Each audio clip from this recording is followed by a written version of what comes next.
Bismillahirrahmanirrahim. Assalamualaikum warahmatullahi wabarakatuh. Warahmatullahi wabarakatuh. Waalaikumsalam. Alhamdulillah. Allahumma sholli ala sayyidina Muhammad abdika wa nabiyyika wa rasulika nabiyil ummi wa ala alihi wa sallim tasliman biqadri 'azamati dzatika fi kulli waqtin wa hin. Selamat sore, salam sejahtera kepada sejawat sekalian. Sebagaimana kita ketahui bersama, Pengurus Besar Ikatan Dokter Indonesia pada kesempatan Ramadan kali ini mengadakan tausiah kamisan, di mana kali ini kita akan menjalani tausiah yang kemisan yang ketiga dengan narasumber atau penceramah Kiai Haji Ahmad Isomuddin. Tak lupa kami sampaikan juga untuk nanti dalam rangkaian acaranya akan diawali dengan pembukaan, yaitu berupa sambutan dari Ketua Umum PPID Dr. Daeng M. Fakih, SHMH, dan dilanjutkan dengan tausiah yang pada kali ini kita akan mengetahui mengenai kejujuran sebagai kunci profesionalisme oleh Kiai Haji Ahmad Isomuddin atau sering disebut juga sebagai Kiai Isom. Punten ya Kiai, saya panggil Kiai Isom. Dan dilanjutkan dengan tanya jawab, dan nanti akan setelah tanya jawab kita akan lanjut kepada pembacaan doa dan kemudian penutupan. Di akhir nanti kami juga mengharapkan partisipasi para peserta untuk mengisi isian tentang feedback untuk perbaikan-perbaikan dalam hal penyelenggaraan.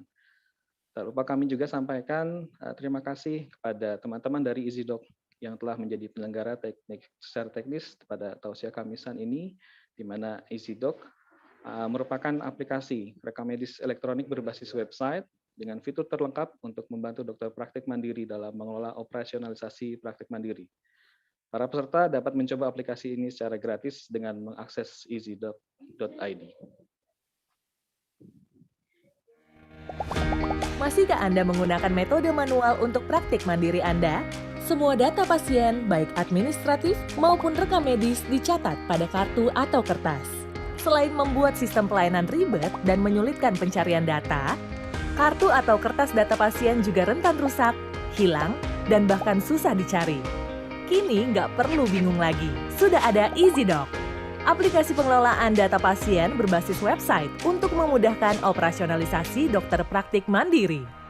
Dengan EasyDoc, Anda dapat input rekam medis elektronik dan menyimpannya secara digital yang didukung diagnosis ICD-10. Mengirim reminder jadwal kunjungan berikutnya kepada pasien secara otomatis dengan bantuan sistem. Dokter juga bisa memilih untuk mengirim ucapan terima kasih dan ulang tahun kepada pasien secara otomatis. Mengatur dan mengelola antrian secara mandiri, termasuk juga mengatur tarif dan layanan. Mempelajari dan memberi estimasi kapan Anda harus melakukan stok ulang. EasyDoc berbasis SaaS, Software as a Service, yang memungkinkan Anda untuk mengakses EasyDoc dengan mudah tanpa perlu instalasi. Cukup ketikkan URL easydoc.id di browser, Anda bisa mengaksesnya dengan berbagai device dari mana saja dan kapan saja.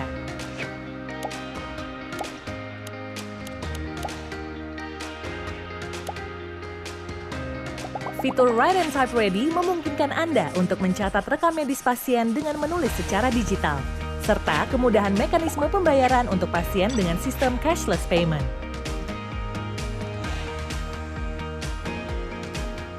Proses administrasi dokter praktik mandiri menjadi lebih mudah dan efisien dengan EasyDoc.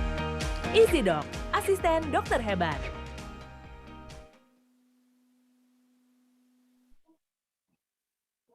Alhamdulillah kali ini baik Kiai Isom sudah hadir, Pak Ketum, Dr. Daeng sudah hadir, para senior dan segenap pengurus. Maaf, ya. Alhamdulillah pada kali ini Pak Kiai Isom sudah hadir, Pak Ketum sudah hadir, Pak Dr. Daeng dan segenap pengurus PBID juga sudah hadir dan beberapa peserta sudah ikut turut. Sebagaimana rundown yang tadi saya sebutkan, maka mari kita lanjutkan dengan sambutan dari Ketua Umum PBID Dr. Daeng M. Fakih, SHMH. Waktu dan kesempatan kami persilahkan kepada Pak Ketum. Monggo Pak Ketum. Baik, terima kasih Dr. Faris, Assalamualaikum warahmatullahi wabarakatuh. Waalaikumsalam warahmatullahi wabarakatuh. Alhamdulillah wa syukurillah, la haula wala quwata illa billah. Allahumma sholli ala Muhammad wa ala alihi wa sahbihi wa mawalah. Saya yang pertama kali kita haturkan rasa syukur alhamdulillah kepada Allah Subhanahu wa taala yang mempertemukan pada tausiah Kamisan putaran yang ketiga yang dilaksanakan oleh PBID di suasana Ramadan yang masih pandemi. Kita diberikan sehat walafiat oleh Allah Subhanahu wa taala dan alhamdulillah kita masih bisa menunaikan ibadah puasa, mudah-mudahan sampai tuntas. Yang kedua, saya mengucapkan rasa terima kasih yang sebesar-besarnya kepada Yai Isomuddin yang pada sore ini meluangkan waktu bersama kita memberikan ilmu dan pencerahan di bidang agama. Mudah-mudahan ilmu yang beliau sampaikan, karena rasanya masalah kejujuran ya sangat penting. Sebenarnya bukan hanya untuk kunci profesionalisme kita di dalam bekerja, tetapi dalam meniti kehidupan sehari-hari, kejujuran saya pikir adalah menjadi kunci dan pokok bagi kita semua. Mudah-mudahan apa nanti yang disampaikan oleh Yai Isomuddin menjadi bekal untuk kita semua, dan tausiah Kamisan yang ketiga ini menjadi barakah ya.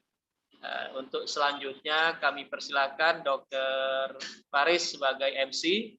Mohon maaf Dr. Faris, mungkin suaranya agak dikerasin dikit karena kurang keras tadi terdengarnya. Demikian mungkin yang dapat saya sampaikan. Monggo dipersilakan untuk lanjut. Mudah-mudahan acara ini menjadi berkah untuk kita semua. Billahi taufiq wal hidayah. Assalamualaikum warahmatullahi wabarakatuh.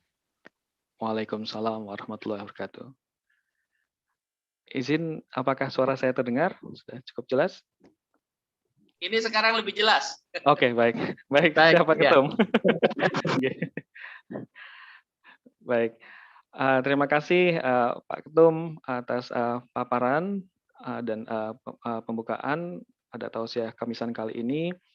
Ya, sebagaimana tadi sudah diawali oleh Pak Ketum bahwa kejujuran tidak hanya dalam ranah profesionalisme, tapi juga dalam berbagai aspek kehidupan kita, baik sebagai kalangan profesi maupun sebagai manusia seutuhnya. Ini sangat diperlukan nilai-nilai dan pengembangan dari kejujuran.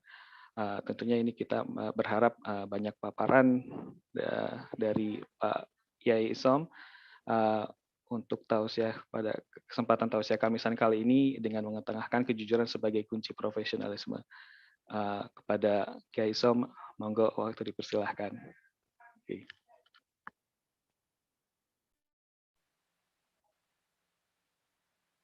Assalamualaikum warahmatullahi wabarakatuh. Waalaikumsalam warahmatullahi wabarakatuh. Alhamdulillahirabbil alamin. Wassalatu wassalam ala akmalir rusuli sayyidina wa habibina wa syafi'ina wa qurrati a'yunina sayyidil awwalin wal akhirin wa qaidil ghurril muhajjalin wa jaddil hasan wal husain nabiyina Muhammadin sallallahu ta'ala alaihi wa ala alihi wa sahbihi ajma'in, amma ba'du. Wa qala Allahu ta'ala fil Qur'anil Karim, a'udzu billahi samiil alimi minasyaitonir rajim, ya ayyuhalladzina amanu taqullaha wa kunu ma'as shadiqin. Shadaqallahul azim. Saya ucapkan terima kasih lebih dahulu, dan yang saya hormati Bapak Dr. Daeng Muhammad Fakih SHMH selaku Ketua Umum Pengurus Besar Ikatan Dokter Indonesia yang tadi telah memberikan sambutan yang sangat singkat. Sebetulnya saya ingin lebih lama mendengarkan arahan dari beliau. Terima kasih juga, dan yang saya hormati Bapak Dr. Ahmad Faris selaku Wakil Sekretaris Jenderal IDI. para peserta, mungkin juga ada yang dengar dari Dewan Pertimbangan atau Dewan Pakar, mungkin juga dari segenap koordinator bidang, dan lain-lain. Kesempatan sore hari ini adalah merupakan kesempatan yang berbahagia, kesempatan yang kita harus syukuri. Saya senang merasa ini adalah merupakan sesuatu yang penting bagi kita semua, mengingat pernyataan dari seorang tokoh dalam Islam yang sangat terkenal, yaitu Al-Imam Asy-Syafi'i, yang lahir pada tahun 150 Hijriah, wafat 204 Hijriah. Beliau antara lain menyatakan, al-ilmu ilmani ilmun fil adyan wa ilmun fil abdan. Ilmu itu ada dua macam. Yang pertama ilmu yang berkaitan dengan agama, dan yang kedua adalah ilmu yang berkaitan dengan tubuh manusia, yang dikenal dengan ilmu kedokteran. Keduanya ini menurut Al-Imam Al-Ghazali, Al-Imam Al-Ghazali menyatakan di dalam kitab yang terkenal juga namanya Ihya Ulumuddin, kitab yang sangat terkenal di dunia pesantren, bahwa ilmu yang penting bagi kehidupan manusia di dunia ini ada dua macam juga, yaitu ilmu agama untuk kesehatan rohani manusia, dan yang kedua adalah ilmu tib, yaitu ilmu kedokteran untuk kesehatan jasmani manusia. Oleh karena itu manusia itu akan menjadi orang yang berbahagia di dalam kehidupannya apabila dua sisi dari jasmaninya sehat dan ruhaninya juga sehat. Oleh karena itu di dalam kitab yang lain juga dikatakan al-ghida'u yang qasimu ilal qismain. Makanan itu terbagi menjadi dua macam. Yang pertama adalah ghida'un ruhaniyun, yaitu makanan yang bersifat ruhani. Ya, sifat rohani itu misalnya ilmu-ilmu yang berkaitan dengan apa yang dibutuhkan oleh jiwa manusia dari ilmu-ilmu agama sebagai alat untuk menyelesaikan masalah-masalah kehidupan yang dihadapi oleh manusia yang datang silih berganti. Dan yang kedua adalah ghida'un jismaniyun, adalah makanan jasmani kita, yaitu apa yang dibutuhkan oleh tubuh secara secukupnya. Sebab apabila kurang maka manusia menjadi sakit, dan apabila berlebihan maka manusia juga menjadi sakit. Begitu kata Imam Al-Ghazali.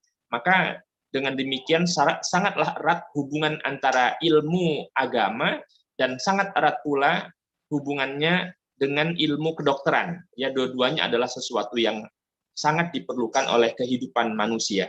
Maka pada sore hari ini kita merasa bergembira karena tergabung di dalam acara ini ilmu agama dan ilmu kedokteran. Ya, ilmu agama yang akan saya sampaikan dan ilmu kedokteran yang sudah dikuasai oleh para dokter, terutama yang tergabung dalam pengurus besar Ikatan Dokter Indonesia. Judul yang diberikan kepada saya tadi adalah kejujuran sebagai kunci profesionalisme, meskipun tadi sudah disampaikan di dalam kehidupan manusia, kejujuran adalah merupakan sesuatu niscaya. Kejujuran itu di dalam bahasa Arab itu disebut dengan asidku, ya. Asidku, yaitu diddul kadzib. Merupakan lawan kata dari dusta. Jujur itu adalah kebenaran. Lawan dari kebenaran itu adalah kedustaan, kebohongan. Jadi ada juga yang mengartikan asidku itu adalah kejujuran, dari kata sodako yasduku sodkon wasidkon watasdakon. Makanya para ahli bahasa Arab antara lain Al-Imam Ar-Raghib Al-Asfihani menyatakan yang dimaksud dengan asidku itu mutabaqatul qauli ad-dhamira, kesamaan antara ucapan dengan hati. Apa yang ada di dalam hati itu sama dengan apa yang diucapkan. Apa yang diucapkan itu bersumber dari dalam hati. Wal mukhbar anhu ma'an. Dan apa yang disampaikan itu juga sama dengan kenyataannya. Maka apabila salah satu daripada syarat ini hilang, maka kejujuran atau kebenaran itu menjadi belum sempurna.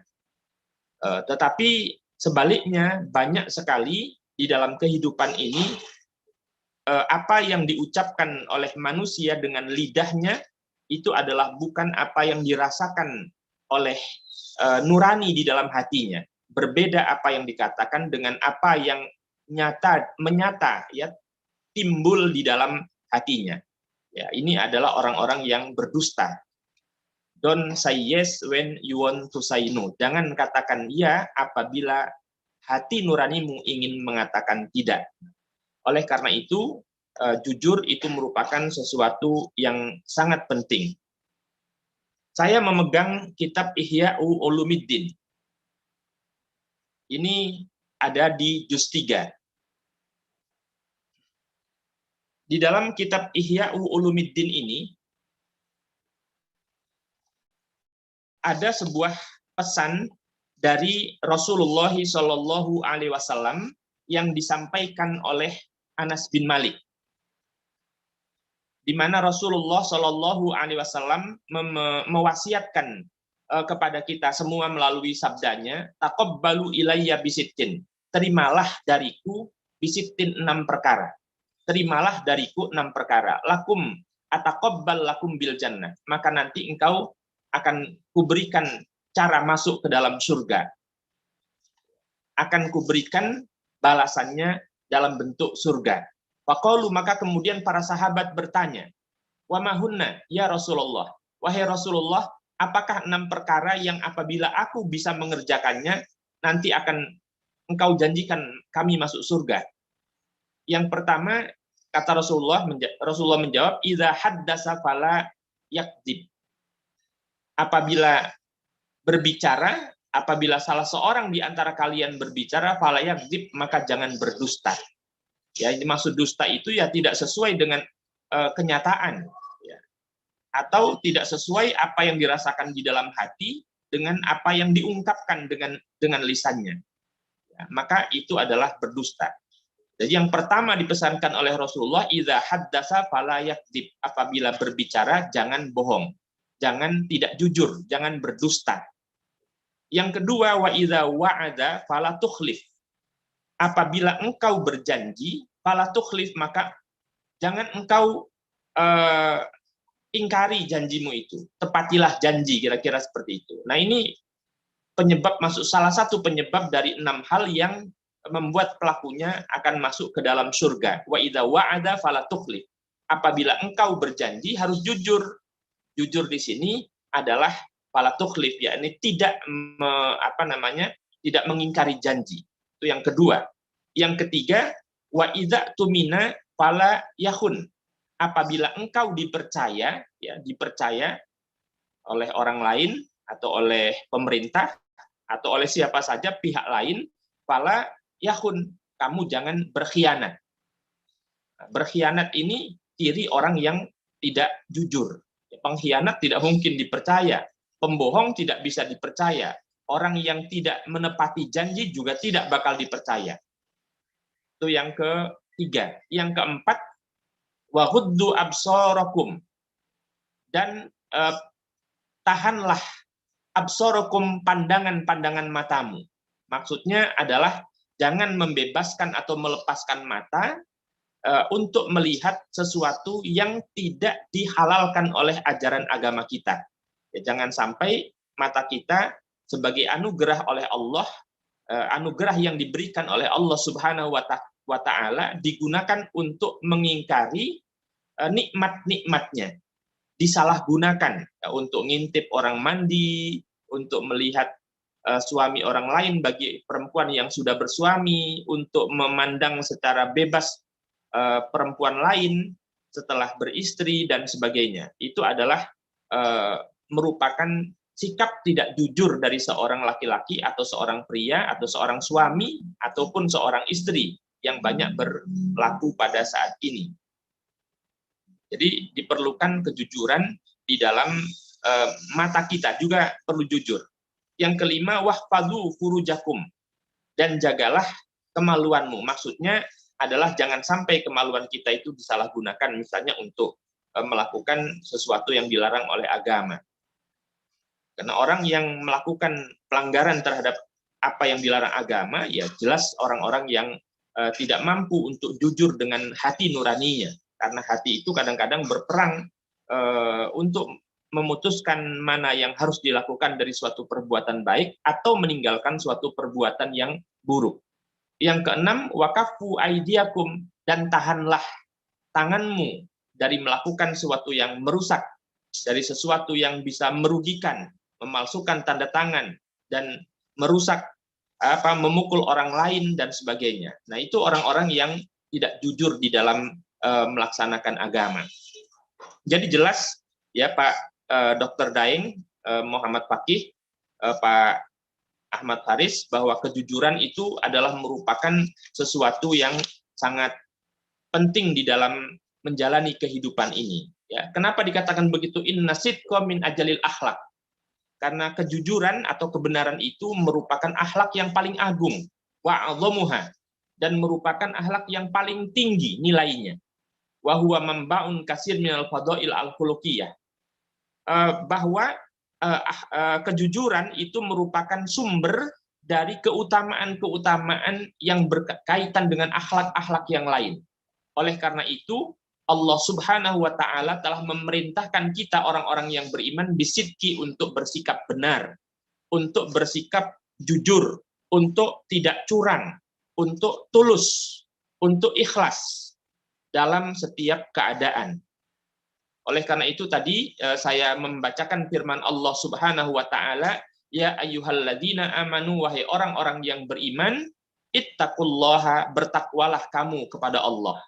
Yang dimaksud dengan bertakwa kepada Allah itu adalah imtisalu awamirihi, berusaha semaksimal mungkin untuk melaksanakan apa saja yang diperintahkan oleh Allah Subhanahu wa Ta'ala, wajtinabu nawahihi, dan menghindari semua apa yang dilarang oleh Allah Subhanahu wa Ta'ala. Mengapa kita perlu melaksanakan apa saja yang diperintahkan oleh Allah Subhanahu wa Ta'ala dan Rasul-Nya? Ya karena pada semua apa yang diperintahkan oleh Allah Subhanahu wa Ta'ala itu ada kebaikan-kebaikan, ada pahala, ada balasan yang kadarnya hanya diketahui oleh Allah untuk manusia. Ada manfaat-manfaat yang kembali kepada pelakunya, pelaku kebaikan itu, baik di dunia ini maupun di akhirat. Sebaliknya, mengapa kita perlu menghindari apa yang dilarang oleh Allah Subhanahu wa Ta'ala? Sebab pada semua yang dilarang oleh Allah Subhanahu wa Ta'ala itu ada bahaya, ada mudarat, ada sesuatu yang tidak bermanfaat, ada sesuatu yang membahayakan, yang apabila dilanggar, ya akibatnya itu akan ditanggung oleh manusia itu, baik di dunia ini atau nanti di akhirat. Oleh karena itu, orang-orang yang beriman masih diperintahkan oleh Allah Subhanahu wa Ta'ala untuk bertakwa kepada Allah, yaitu untuk semaksimal mungkin berusaha melaksanakan perintahnya, menghindarkan larangannya, menarik manfaat dan menghindarkan bahaya. Wa kunu ma'as shodiqin. Perintah yang kedua untuk orang yang beriman itu wa kunu, dan jadilah kamu ma'as shodiqin, bersama orang-orang yang jujur. Bergaullah kamu bersama orang-orang yang benar.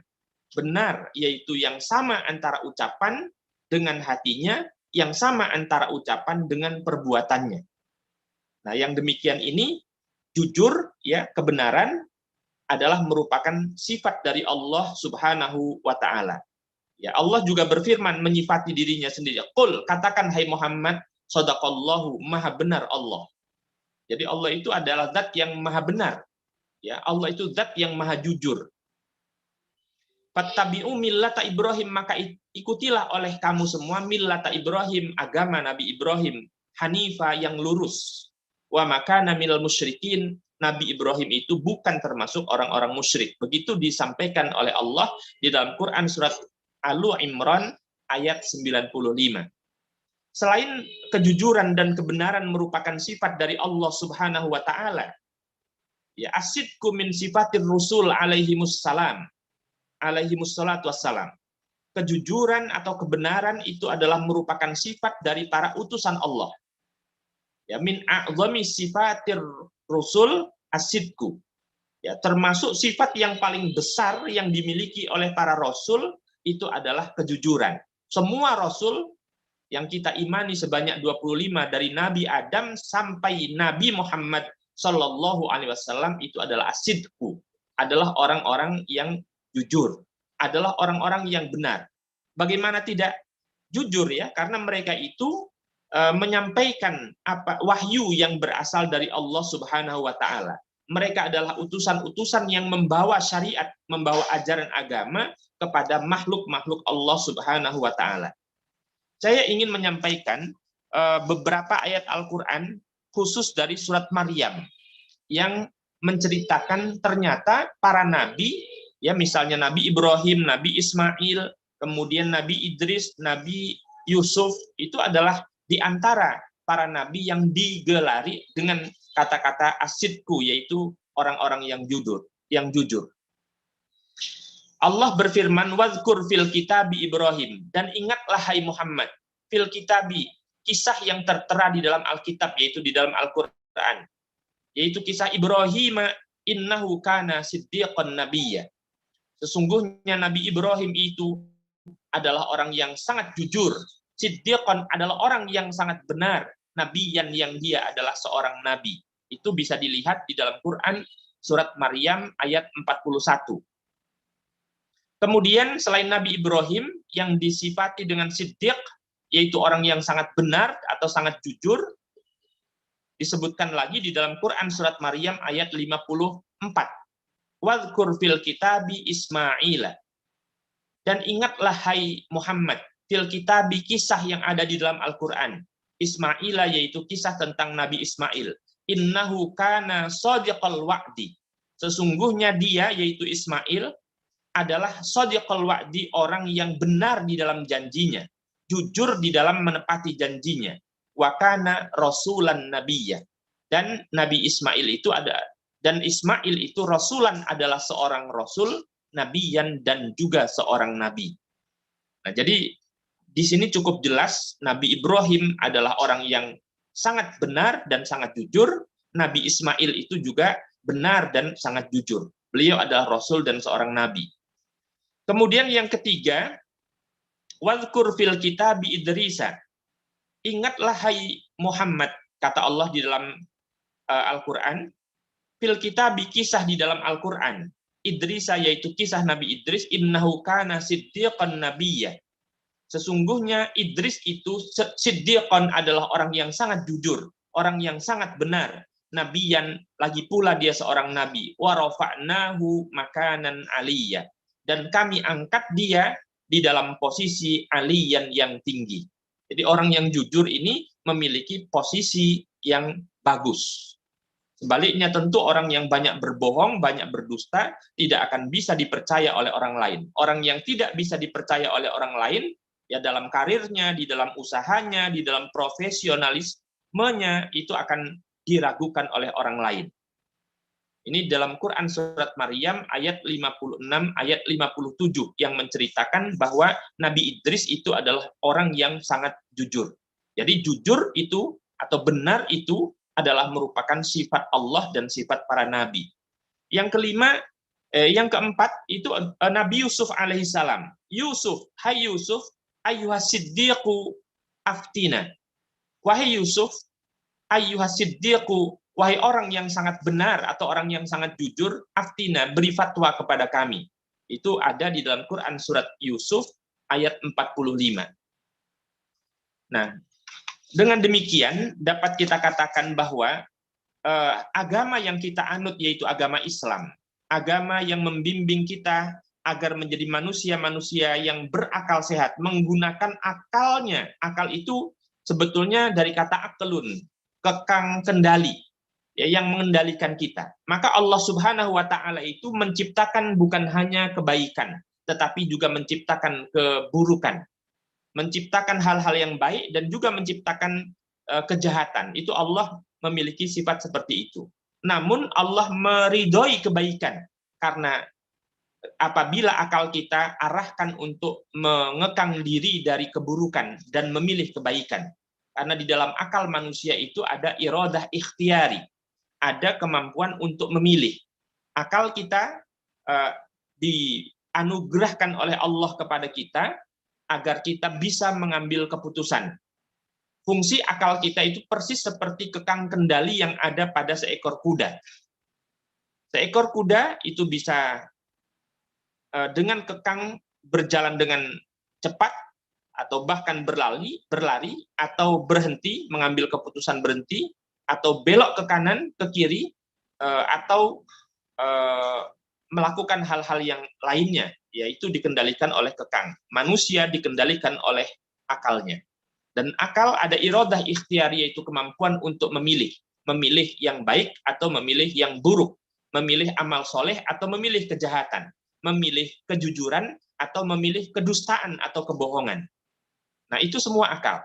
Namun meskipun Allah Subhanahu menciptakan kebaikan dan keburukan, Allah tidak ridho apabila akal kita mengambil jalan keburukan. Allah tidak ridho bila lidah kita, bila hati kita, bila perbuatan kita itu tidak jujur. Bila perbuatan kita itu mendustai hati nurani kita. Oleh karena itu Allah Subhanahu wa taala tidak ridho. Oleh karena kejujuran merupakan suatu perintah, maka Al-Qur'an pun tadi saya sebutkan, ya ayyuhalladzina amanu taqullaha wa kunu ma'as shadiqin. Wahai orang-orang yang beriman, bertakwalah kepada Allah. Jadilah kamu bersama orang-orang yang jujur, bersama orang-orang yang benar. Ya, karena pergaulan itu menular. Kalau kawan kita para pendusta, ya kita ikut membantu kedustaannya. Kalau kawan kita orang yang jujur, mudah-mudahan kita tertular dengan kejujurannya. Maka pergaulan itu menjadi penting. Manusia menjadi tidak jujur ya karena bergaul dengan orang-orang yang tidak jujur. Ya, seseorang menjadi koruptor ya karena bergaul dengan orang-orang yang senang melakukan korupsi.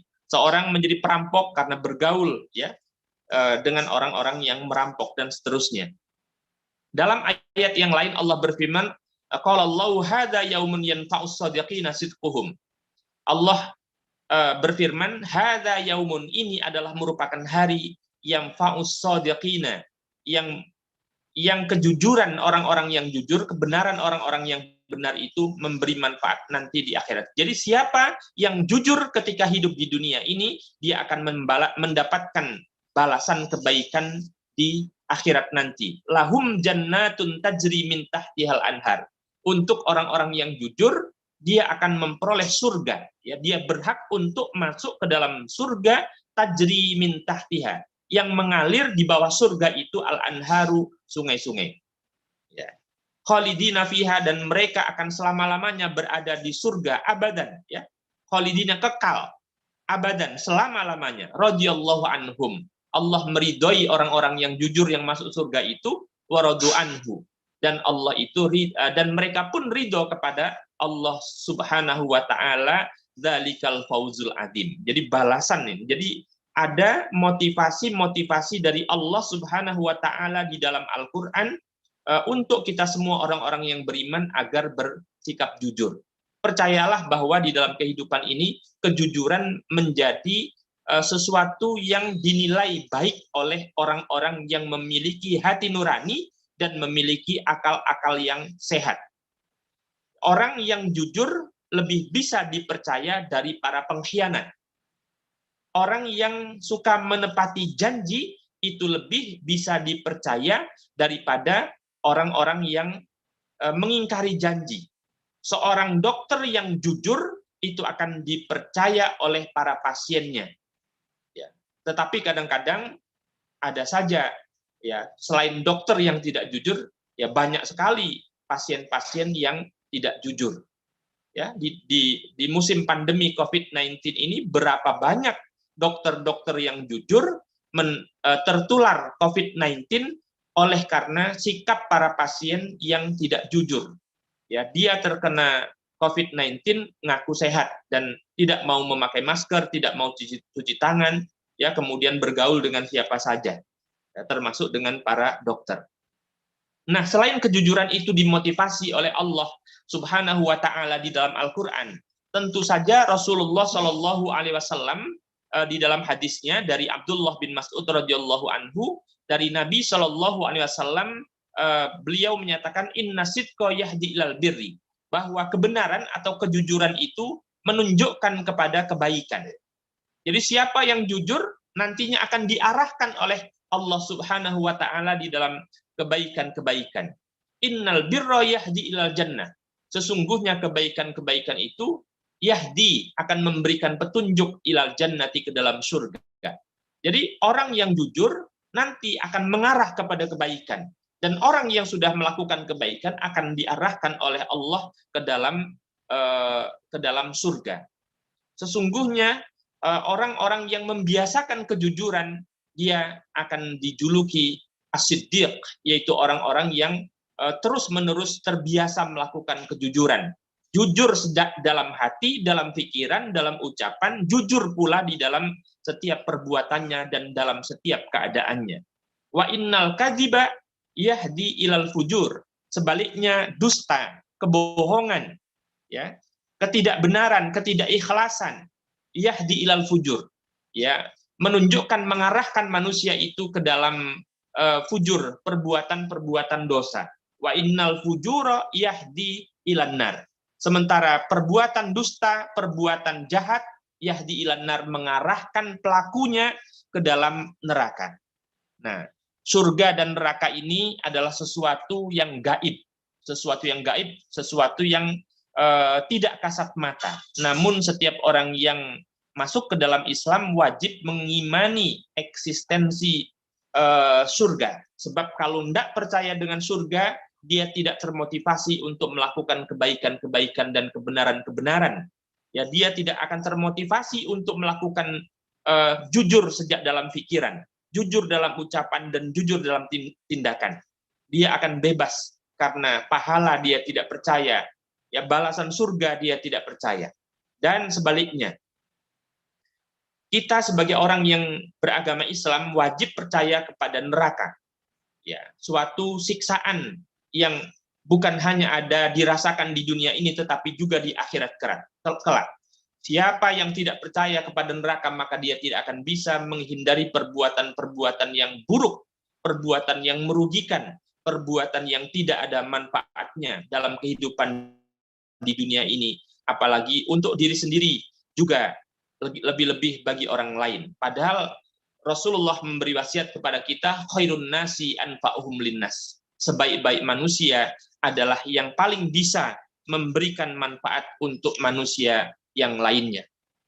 Nah, oleh karena itu menjadi sangat penting bagi kita semua untuk selalu bersikap jujur dalam segala keadaan. Ya, meskipun tentu saja tidak setiap jujur itu baik, ya, tidak setiap jujur itu baik.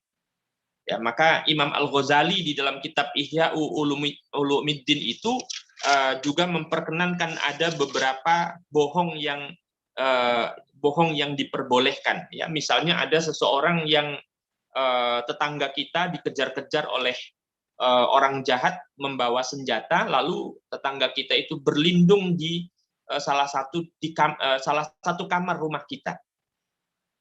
Jelas orang lain akan membunuhnya, maka kita dalam hal seperti ini kita wajib untuk berdusta. Ya, berdusta itu ada yang wajib. Ya. Tidak jujur itu ada yang wajib, yaitu manakala untuk tujuan melindungi nyawa orang lain misalnya.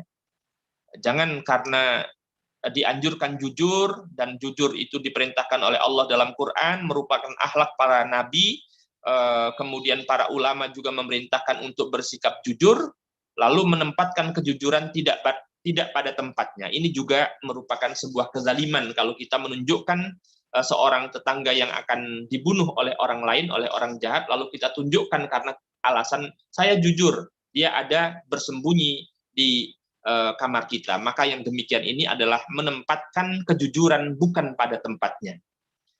Mendamaikan orang lain meskipun dengan cara berbohong, ya, itu juga diperkenankan. Misalnya seseorang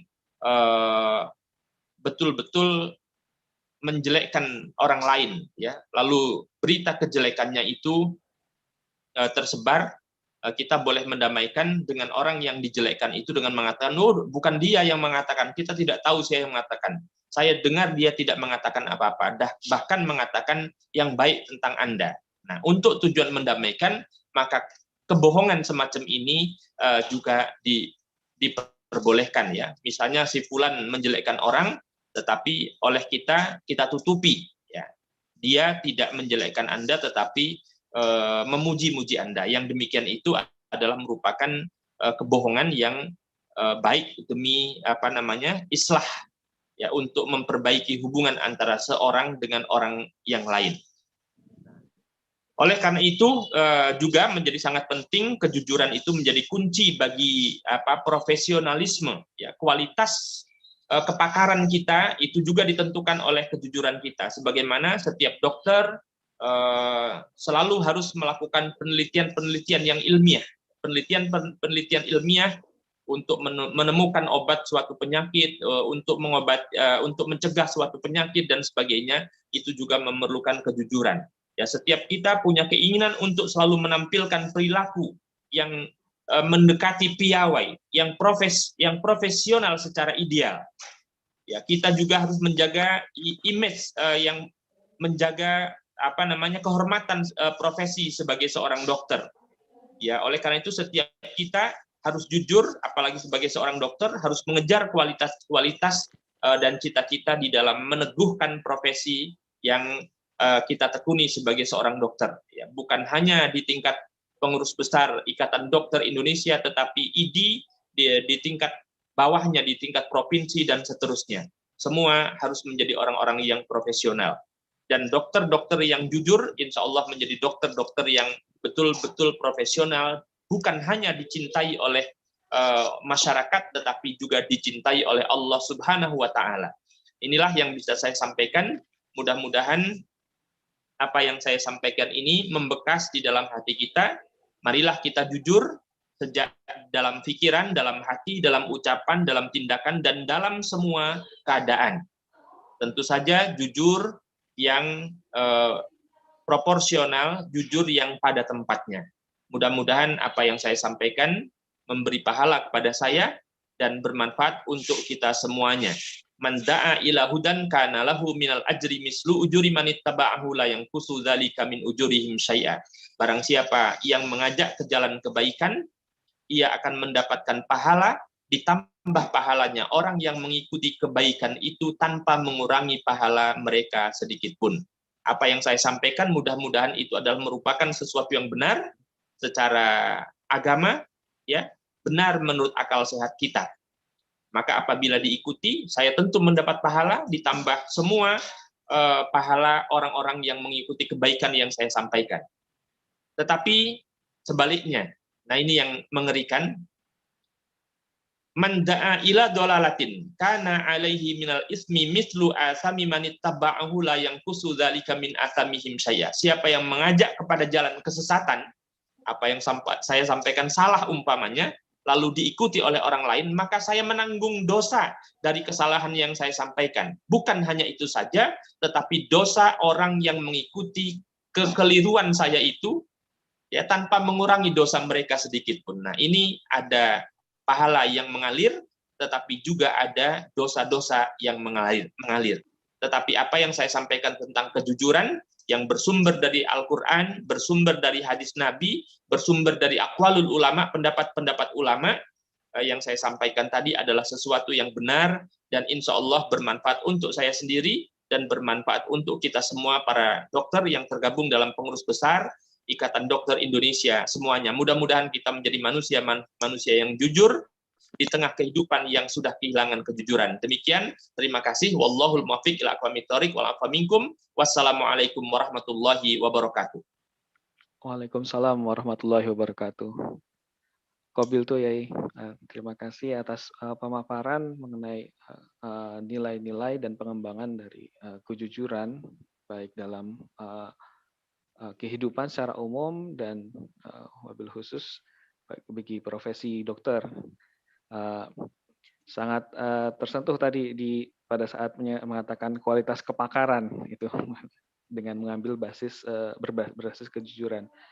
Tentunya ini akan menjadi bekal bagi kita untuk tetap menjaga kejujuran di dalam melaksanakan praktik-praktik profesionalisme kami. Izin Yai, kita bisa lanjut ke tanya jawab. Terima kasih juga ini Yai, waktunya tepat waktu. Apa kelamaan? Tepat waktu. Oke, ini ada dari Dr. Irsan Anggiono. Mungkin kepada pihak Izidok, beliau melakukan raise hand ya tadi ya. Bisa disambungkan dengan sejawat.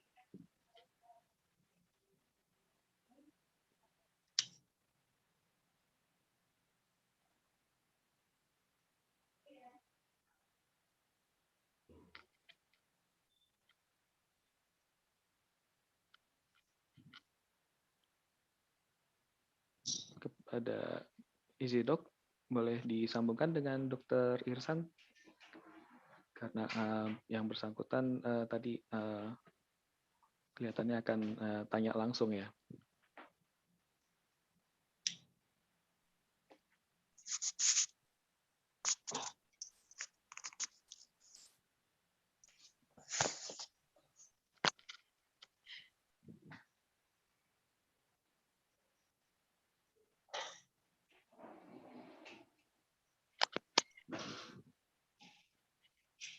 Ya, sambil menunggu, kelihatannya masih ada masalah koneksi, Pak Yai. Mungkin di kehidupan sehari-hari, dalam praktek sehari-hari, seringkali kita menghadapi dilema dalam hal menyampaikan terkait dengan informasi medis ya, Yai. Misalkan satu pada kondisi-kondisi pasien dengan kondisi kritis yang kalau kita berlandaskan riset dan kajian-kajian ilmiah, misalkan kita bicara dengan risiko kematian, kondisi kritis, kemudian mengenai kemungkinan kematian. Yang kedua mengenai misalkan pada status pasien yang terkena stigma cukup besar di masyarakat, misalkan terkait dengan pasien terinfeksi HIV misalkan, atau terinfeksi misalnya pada kondisi sekarang di awal-awal COVID ya Pak Yai, itu kan pada saat kita menyampaikan itu, satu belum tentu pasiennya percaya, yang kedua potensi untuk konflik sosial. Nah ini bagaimana ya menyikapi bagi para dokter untuk menyampaikan informasi-informasi medis ini baik kepada pasien maupun keluarga pasien, sehingga di satu sisi kejujuran ini kita hal-hal nyata ini berdasarkan hasil diagnosis dan sebagainya, ini pasiennya sendiri harus tahu ya Pak Yai. Ya, kemudian kita juga berhadapan dengan apa yang harus kita lakukan, treatment apa yang harus diberikan segera dan seterusnya. Di sisi lain, nah apakah ini termasuk tadi bohong yang diperbolehkan atau bagaimana Yai? Monggo Yai. Terima kasih Pak Dr. Faris. Ya, memang setiap ulama bahkan juga di dalamnya para dokter itu terikat kepada kode etik. Kode etik itu kesepakatan yang bersifat etis, akhlak, ya, mana yang boleh disampaikan dan mana yang tidak boleh disampaikan.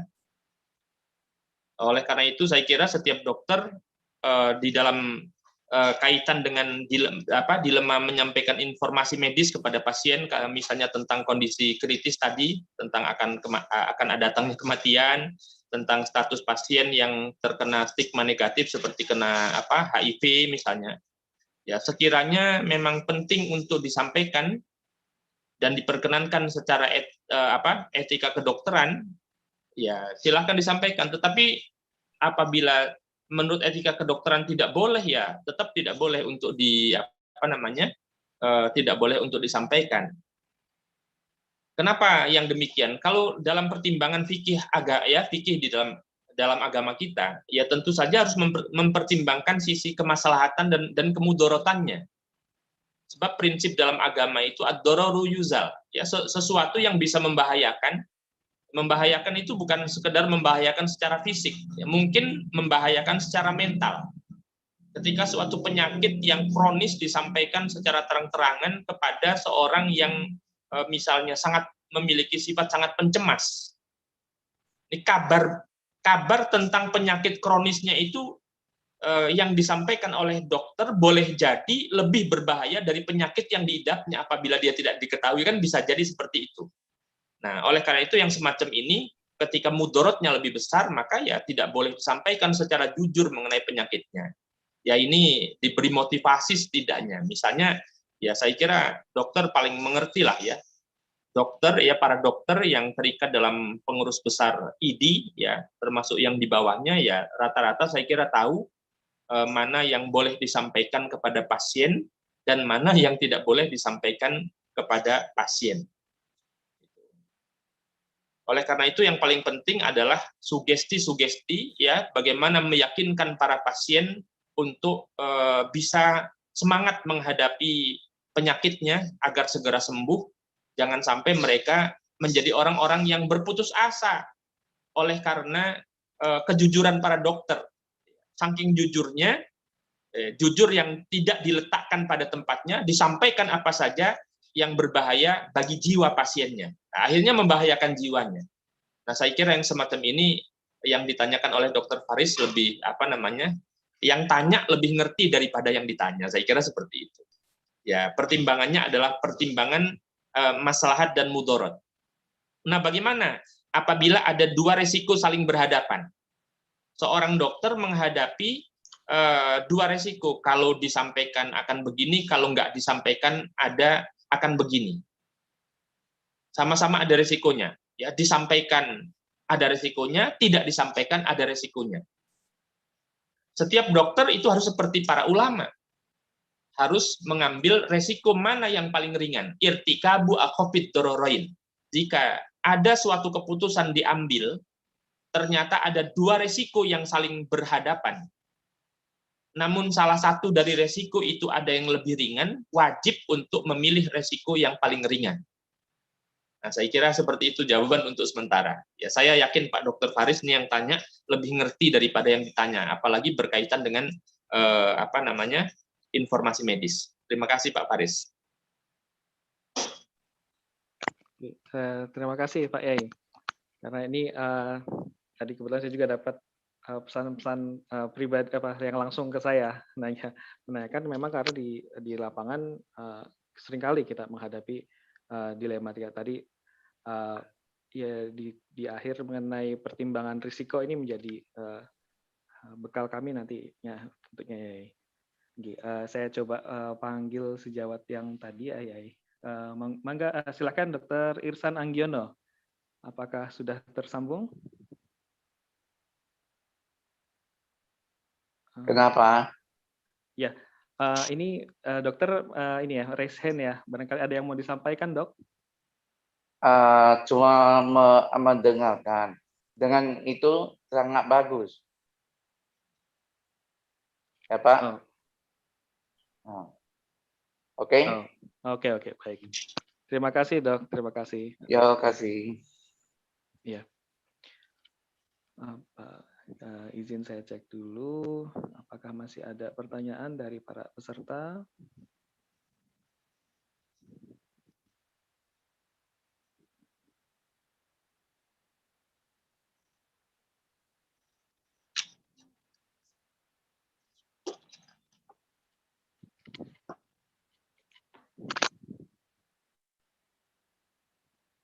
Baik, Kiai. Kelihatannya sampai sekarang sudah tidak ada pertanyaan lagi, Kiai. Iya. Mungkin bisa kita sudahi. Izin Yai, mohon berkenannya untuk sebelum menutup tausiah ini untuk menyampaikan doa bagi kita semua. Ya, terima kasih Pak Faris. Mari kita tutup. A'udzubillahi minasyaitonirrajim. Bismillahirrahmanirrahim. Allahumma shalli ala sayyidina Muhammadin wa ala ali sayyidina Muhammad salatan tunjina biha min jamil ahwali wal afat wa taqdilana biha jami'al hajat wa tutahhiruna biha min jami'is sayyi'at wa tarfa'una biha indaka 'alad darajat wa tuballighuna biha aqsal ghayat min jamil khairati fil hayati wa ba'dal mamat. Rabbana auzi'na an nashkura ni'mataka allati an'amta 'alaina wa 'ala walidayna wa na'mala shalihan tardahu wa dahilna bi rahmatika fi ibadikas shalihin. Rabbana ighfir lana wa li ikhwanina alladziina sabaquna bil iman wa la taj'al fi qulubina ghillan lil ladziina amanu rabbana innaka ra'ufur rahim. Rabbana hab lana min azwajina wa dhurriyyatina qurrata a'yunin waj'alna lil muttaqina imama. Rabbana taqabbal minna innaka antas samiul alim wa tub 'alaina innaka antat tawwabur rahim. Rabbana atina fid dunya hasanah wa fil akhirati hasanah wa qina adzabannar. Subhana rabbika rabbil izzati amma yasifun. Wassalamun 'alal mursalin walhamdulillahi rabbil alamin. Al-Fatihah. A'udzubillahi minasyaitonir rajim. Bismillahirrahmanirrahim. Alhamdulillahi rabbil alamin arrahmanir rahim maliki yaumiddin. Iyyaka na'budu wa iyyaka nasta'in ihdinas siratal mustaqim siratal ladzina an'amta 'alaihim ghairil maghdubi 'alaihim waladdallin. Amin. Terima kasih Pak Yai. Izin saya menyampaikan beberapa intisari dari tausiah kali ini. Yang pertama, kejujuran merupakan akhlak yang agung dan mulia, di mana ia juga merupakan sumber dari berjalannya akhlak-akhlak lainnya. Dan yang kedua, kejujuran merupakan inti dan awal dari kualitas kepakaran, di mana dengan dilaksanakannya atau dilakukannya dan dikembangkannya nilai-nilai kejujuran dalam kepakaran akan meningkatkan profesionalisme seseorang, dalam hal ini dokter. Dan ketiga, dalam hal pelaksanaan atau aplikasi nilai-nilai kejujuran juga dapat dipertimbangkan berbagai risiko, di mana kita dapat mempertimbangkan risiko mana yang paling ringan, sehingga pilihan yang dapat dilakukan berikutnya itu dapat dipilih. Terima kasih Pak Yai atas segala paparannya. Pastinya ini sangat bermanfaat bagi kami, bekal kami dalam melaksanakan praktek-praktek profesionalisme keseharian kami. Terima kasih juga kepada para peserta yang sudah mengikuti tausiah Kamisan yang ketiga, batch ketiga kali ini. Dan kami juga menyampaikan terima kasih kepada EasyDoc atas penyelenggaraan tausiah Kamisan kali ini. Semoga kita diberikan kesempatan untuk menjadi manusia yang lebih baik dan dengan melakukan nilai-nilai kejujuran dalam praktek sehari-hari. Demikian dari saya, kurang lebihnya saya sampaikan mohon maaf. Wallahul muwaffiq ila aqwamit thoriq. Wassalamualaikum warahmatullahi wabarakatuh. Maaf izin saya menyampaikan juga kepada para peserta untuk mengisi form feedback acara tausiah Kamisan ini. Ini juga sebagai bekal kami untuk perbaikan di masa-masa selanjutnya. Terima kasih Pak Dokter. Terima kasih Haris. Banyak ini Pak Yai. Saya izin selalu Pak Yai. Ya, Oke, Pak terima Yai. kasih. Assalamualaikum warahmatullahi wabarakatuh. Waalaikumsalam warahmatullahi wabarakatuh.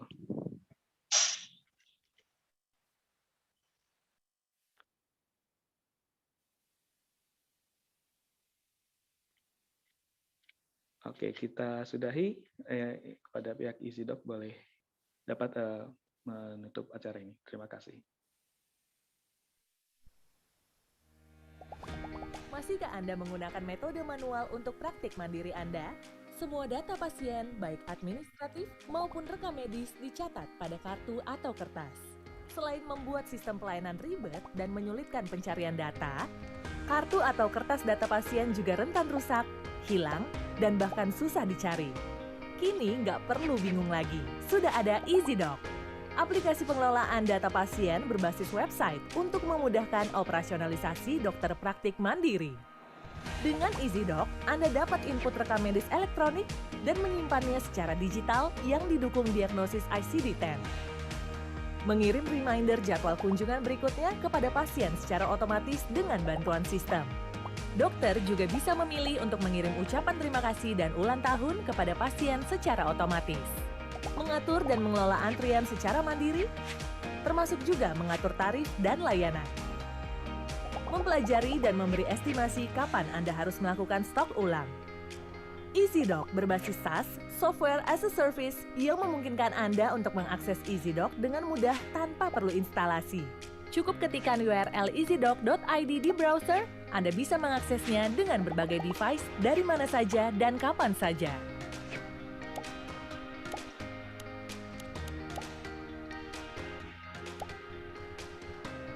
Fitur Write and Type Ready memungkinkan Anda untuk mencatat rekam medis pasien dengan menulis secara digital, serta kemudahan mekanisme pembayaran untuk pasien dengan sistem cashless payment.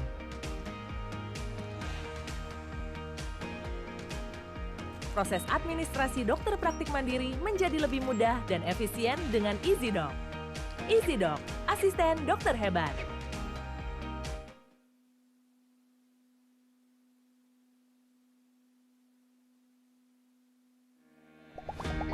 Masihkah Anda menggunakan metode manual untuk praktik mandiri Anda? Semua data pasien, baik administratif maupun rekam medis, dicatat pada kartu atau kertas. Selain membuat sistem pelayanan ribet dan menyulitkan pencarian data, kartu atau kertas data pasien juga rentan rusak, hilang, dan bahkan susah dicari. Kini nggak perlu bingung lagi, sudah ada EasyDoc.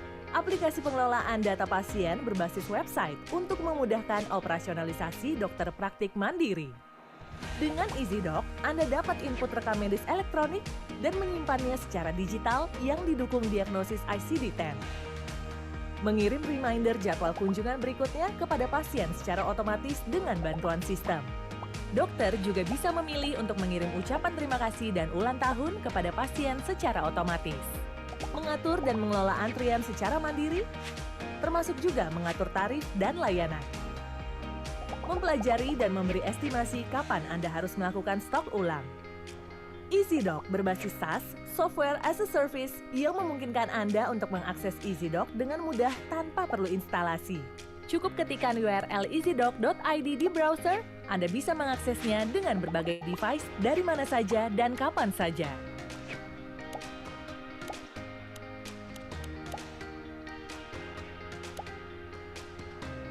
Fitur Write and Type Ready memungkinkan Anda untuk mencatat rekam medis pasien dengan menulis secara digital, serta kemudahan mekanisme pembayaran untuk pasien dengan sistem cashless payment.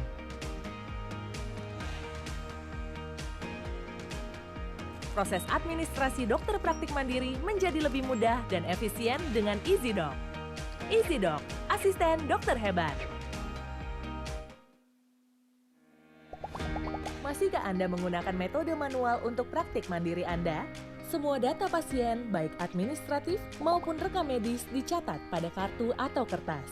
Selain membuat sistem pelayanan ribet dan menyulitkan pencarian data, kartu atau kertas data pasien juga rentan rusak, hilang, dan bahkan susah dicari. Kini nggak perlu bingung lagi, sudah ada EasyDoc. Aplikasi pengelolaan data pasien berbasis website untuk memudahkan operasionalisasi dokter praktik mandiri. Dengan EasyDoc, Anda dapat input rekam medis elektronik dan menyimpannya secara digital yang didukung diagnosis ICD-10. Mengirim reminder jadwal kunjungan berikutnya kepada pasien secara otomatis dengan bantuan sistem. Dokter juga bisa memilih untuk mengirim ucapan terima kasih dan ulang tahun kepada pasien secara otomatis. Mengatur dan mengelola antrian secara mandiri, termasuk juga mengatur tarif dan layanan. Mempelajari dan memberi estimasi kapan Anda harus melakukan stok ulang. EasyDoc berbasis SaaS, Software as a Service, yang memungkinkan Anda untuk mengakses EasyDoc dengan mudah tanpa perlu instalasi. Cukup ketikkan URL easydoc.id di browser, Anda bisa mengaksesnya dengan berbagai device dari mana saja dan kapan saja.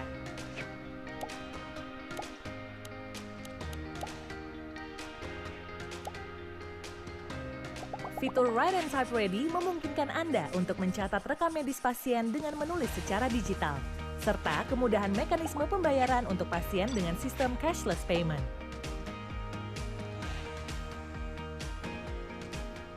Proses administrasi dokter praktik mandiri menjadi lebih mudah dan efisien dengan EasyDoc. EasyDoc, asisten dokter hebat.